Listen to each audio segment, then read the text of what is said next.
YouTube, friends, family, colleagues. All right, here we go.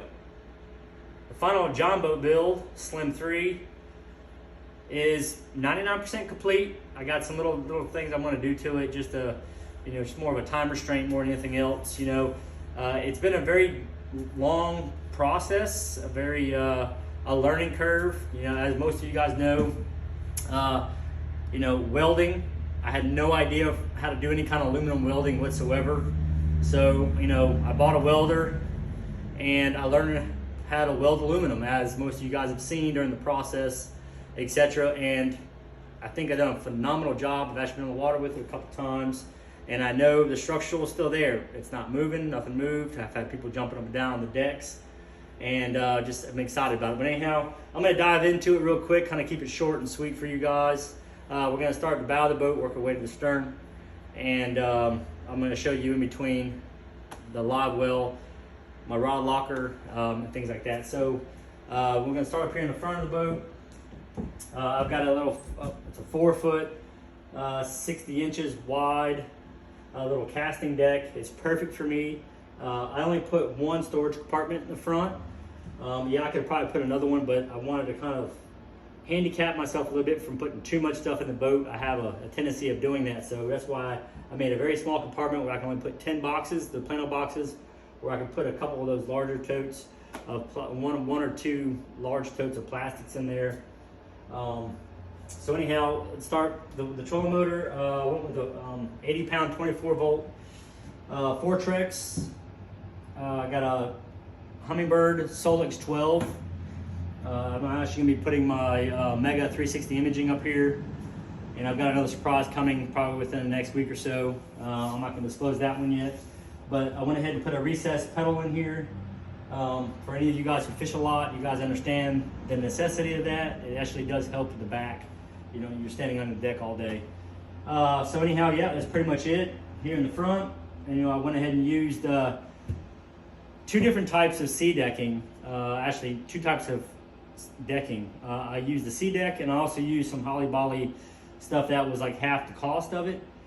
So I'm gonna do another video on that, on why you probably need to go with the sea decking versus the Holly Bolly stuff, because it's already peeling in some places and things like that. So I'm gonna have to end up taking it up once I get some funds to do it correctly with all one pattern. So anyhow, all right, so I got my tool storage there.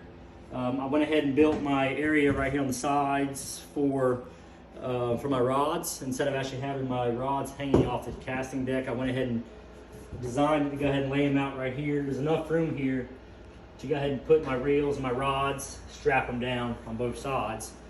And this is the perfect length. It's approximately 7 foot 4 inches from there to there, so my rods lay nice and tight. Everything's can rod really well. In the floor right here, I teeter-totter back and forth with the live well design, and I went ahead and went with the live well in this direction right here, and I kind of like it. I can go walk that way, walk this way. Also, it gives me a funnel for drainage. If you look down here, and Abigail, she's my camera lady for today, but I went ahead and put in a floor drain there. I put another floor drain on this side here, so all the water will drain to that area, and it works very well. All right, so live well. This is my live well here. My MGM cold tags, and so far so good, man. I'm very excited about those. And this is my live well little latching mechanism. Works around from bouncing around. Here's my rod locker, and I'll turn on my lights, my LED lights, and all my little storage compartments actually have the lighting in them, so I can see. This holds about 25 rods. Right now I've got about 13 or 14 rods in there, and it's pretty cool. So I got everything padded very well, so if I'm riding down the lake or whatever, my rod's not getting beat up too much. All right, and also I've got locks on here to lock them, so if I'm traveling out of town or whatever, I can lock my rod compartment. I don't have to worry about anybody stealing them. Over here is just the storage compartment. and I just want to keep my scale and maybe some other oddball stuff. I'm actually going to turn it into a cooler. I'm actually going to get someone to actually make me a little insert to drop down in there with for strictly in my cooler.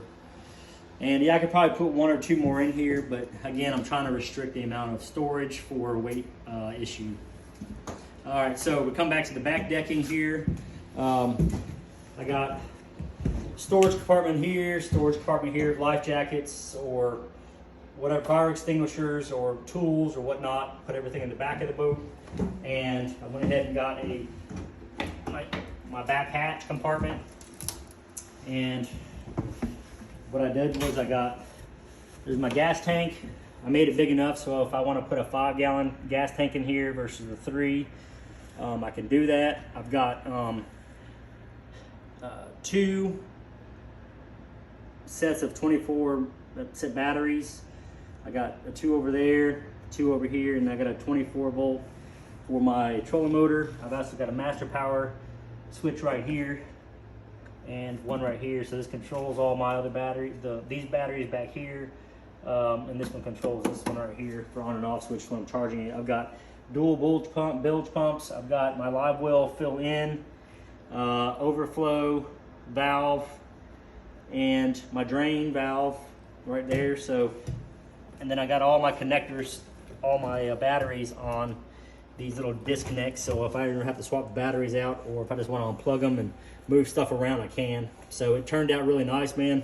I know it's a hot mess. No, this is not an extension cord. This is actually just a sheeted wire that I got from the Home Depot, and it's actually it's insulated very well.